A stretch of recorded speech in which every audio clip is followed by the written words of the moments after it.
روتی نہیں، گھبراتی نہیں، دھڑام سے گرتی نہیں، چہرہ نہیں پیٹتی، ماتم نہیں کرتی، کھڑی ہو گئی، کہنے لگی آ میرے پروردگار، میرے بھائی کی قربانی قبول فرما،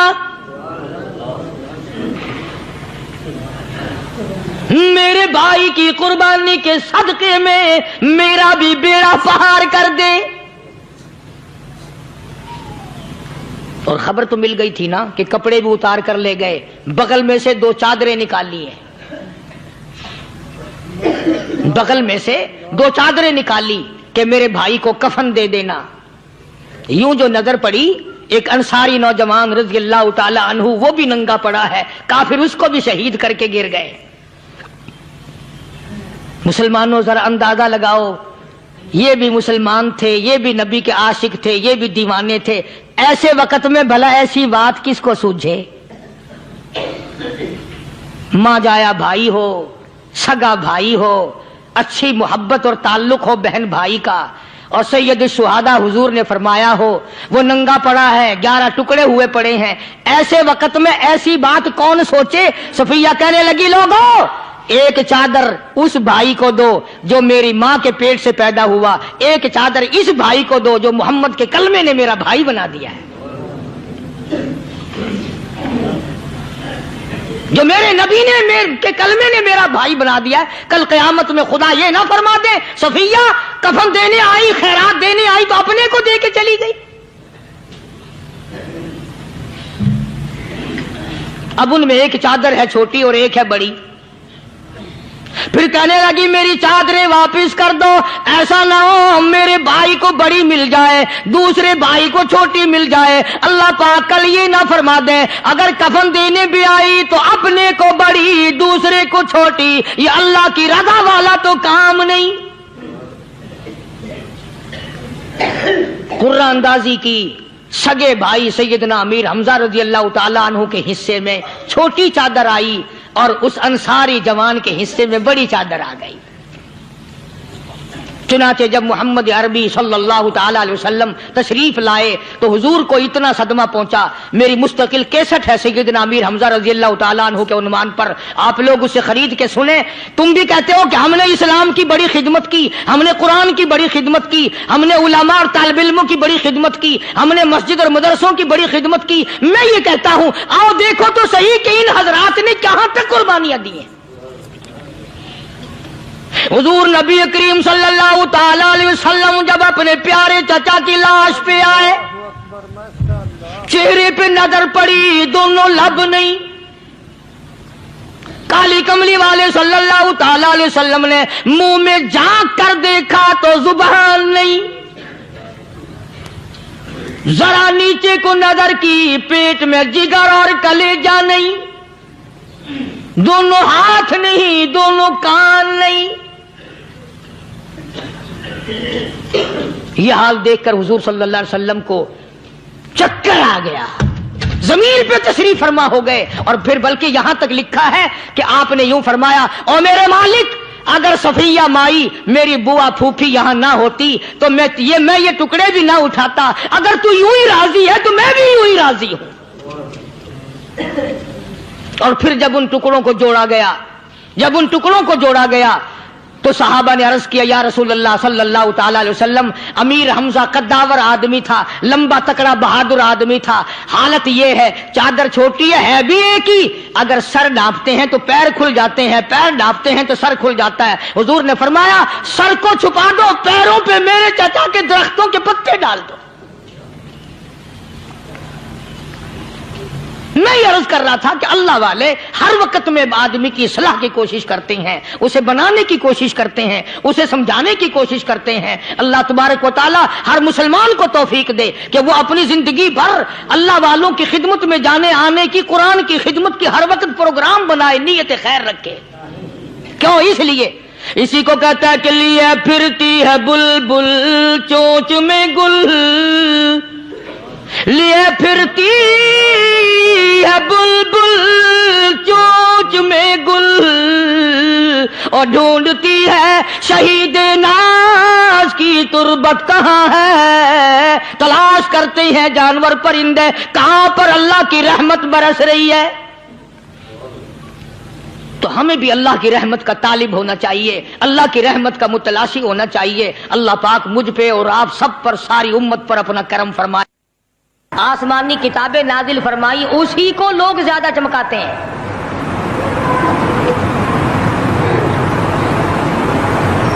خدا اس بات کو گوارا ہی نہیں کرتا کہ میری طرف سے بغیر میرے اعلان کے کوئی ذرہ برابر اعلان کر سکے. وہ کسی قلندر کو, کسی ملنگ کو, کسی کو اختیار نہیں دیتا. جن کا خدا جیتا جاگتا حی و قیوم قائم دائم ہے وہ تو ایسا ہے, اور جن کا خدا کبھی پیدا ہوتا ہے کبھی مر جاتا ہے ان کی میں بات نہیں کرتا.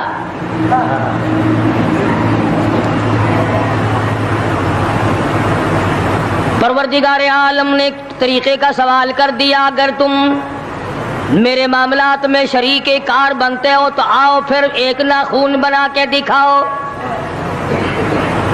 ایک بال بنا کے دکھاؤ, درخت کا ایک پتا بنا کے دکھاؤ, پتھر کا ایک روڑا بنا کے دکھاؤ, مٹی کا ایک ذرہ بنا کے میرے سامنے لاؤ. پروردگار عالم نے فرمایا چلو تم سے گائے کیا بنواؤں گا, بھینس کیا بنواؤں گا, بکری کیا بنواؤں گا, زمین و آسمان تم کیا بناؤ گے, چاند سورج ستارے کیا بناؤ گے, انسان تو بنانا تمہارے بس کا کام کہاں ہے. لن یخلقوا ذبابا, تم مجھے مکھی کا ایک پر بنا کے تو دکھاؤ.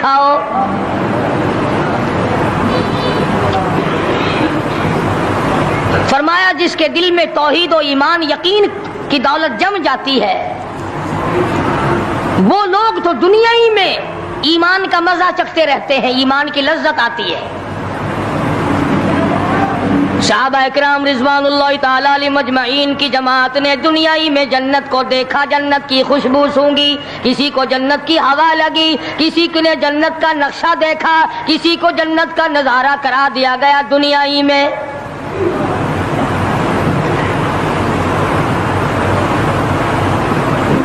خوش نصیب تھے وہ لوگ جنہوں نے محنت سے اپنی آخرت کو بنایا, اپنی قبر کو بنایا, اپنی تمام تر زندگی میں کبھی بے فکری سے بسر نہ کی. رات کو سوچا, دن کو سوچا, صبح کو خیال کیا, شام کو خیال کیا. یہ ناپائیدار زندگی ہے, یہ ختم ہونے والی زندگی ہے, اس لیے مجھے دائمی زندگی کی کچھ تیاری کرنی چاہیے. ان لوگوں نے کمائی کی اور محمد کریم صلی اللہ تعالی علیہ وسلم کے ساتھ رہے. دنیا میں ان کو جنت کے مزے آیا کرتے تھے. من عمل صالحا من ذکر او انثى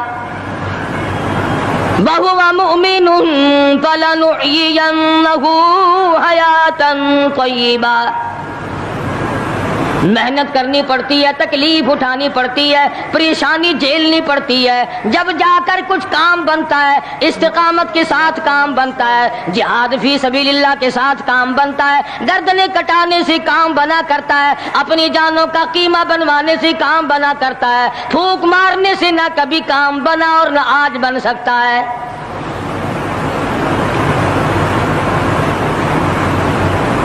علماء کرام میں بے شمار لوگ اس قسم کے آئے جو استقامت کا پہاڑ ثابت ہوئے. ان میں سے بعض نے یہ لکھا ہے کہ بعض مرتبہ کھانے میں ایسا مزہ آتا تھا جیسے جنت کے کھانے کا مزہ آتا ہے. شاہ عبد الرحیم صاحب رائے پوری رحمہ اللہ خدام نے عرض کیا حضرت پورا مہینہ گزر جاتا ہے رمضان المبارک کا, کچھ دو چار نوالے, دو چار لقمے کھا تو لیا کرو. تو فرمانے لگے میں اللہ پاک کا قرآن کریم دن کو پڑھتا ہوں, رات کو پڑھتا ہوں, سارا دن تلاوت کرتا ہوں, ساری رات تلاوت میں لگا رہتا ہوں. اور لوگوں تمہیں کیا معلوم ہے جب میں خدا کا قرآن پڑھتا ہوں میرے منہ میں جنت کے پھلوں کا مزہ آتا رہتا ہے.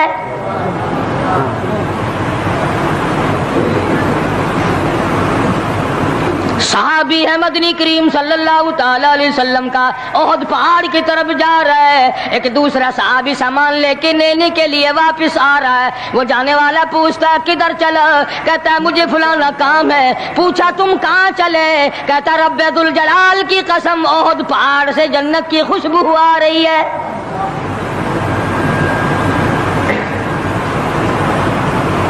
تھے یہ لوگ، ارادے کے استقامت اس قدر مضبوط تھی، دنیا کی کوئی طاقت ان لوگوں کو نہیں ہلا سکی۔ سید عطا اللہ شاہ صاحب بخاری رحمہ اللہ، علماء اکرام کی پگڑی تھی، علماء کے آبرو تھے شاہ صاحب، علماء کی عزت تھی۔ امرتسر میں جلسہ کیا شاہ صاحب نے، اطلاع ملی بہار میں لوگوں نے حسین احمد مدنی کی پگڑی اتار کر جلا دی۔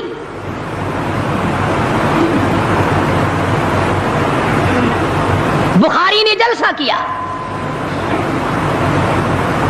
لوگوں نے جستجو آنا نگاہوں سے دیکھا کہ آج بخاری سٹیج پہ ننگے سر کیوں آیا؟ فرمایا ہاں ہاں جو کچھ نگاہوں سے پوچھ رہے ہو سمجھ گیا ہوں، تم یہی کہتے ہو نا کہ میں ننگے سر کیوں آیا ہو؟ جب حسین احمد کی پگڑی تم نے اتار دی، بخاری اوڑھ کر آنے والا کون ہوتا ہے؟ آج تک دیکھو ان بہاریوں کو، تم کہاں کہاں یہ دھکے کھاتے پھرتے ہیں۔ مولانا حسین احمد مدنی رحمت اللہ علیہ کی پگڑی اتاری، پیروں کے نیچے بلی اور جلا دی، داڑھی میں شراب پھینکی، بے عزتی کی، پتھر مارے۔ جو سب سے آگے تھا صبح کو تالاب میں نہانے گیا، پیر اوپر ہے سر نیچے ہے، لوگ کہنے لگے بلے بلے اتنا لمبا سانس۔ بہت دیر ہو گئی، جب آدھا دن گزرا لوگوں نے جا کے دیکھا حضرت دنیا سے تشریف لے جا چکے تھے، وہ مر چکا تھا، پاؤں اوپر سر پانی میں ڈوب کے مر گیا۔ اس طرح سے غرق کیا خداوند عالم نے، کیا میرے ولی کی توہین کرنے والوں تم بچ کے نہیں جا سکتے۔